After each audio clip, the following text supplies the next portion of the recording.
folks, I wanted to come on here and talk about some tips for the sugar detox that I'm doing for this month of August. So again, if August doesn't work for you, you can keep this information and do it a different month. But one of the reasons I wanted to do a month without processed or white sugar was because I wanted to create some better habits, and I wanted to retrain my brain and my body so that when I do have cravings, I reach for better things or just make better choices all around.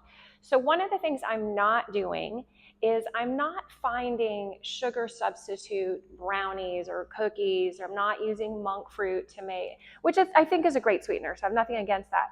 But for me, the goal is not to create all these sweet treats with monk fruit sweetener and continue my habit of having snacky snacks whenever I feel like I have a craving. I know that, like, when I eat an apple or banana, I really like it, but that's not something that I think to myself, I really want an apple, I really want a banana. So I'd like to try to encourage my body to see those items, those type of items, berries, blueberries, strawberries, that sort of thing, as more of a treat. And those are the things that I go to because those have nutritional benefit. They tend to be overall lower calorie than maybe like a monk fruit sweetened brownie.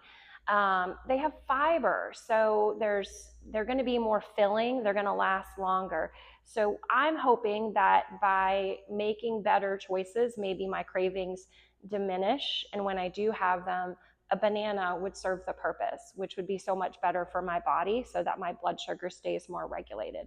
Another thing that I'm doing is I'm doing some intermittent fasting. I find that when I do a little bit of intermittent fasting, nothing crazy, just aiming for 14 hours maybe. So that means finishing eating a little bit earlier in the evening and not jumping out of bed and immediately eating in the morning.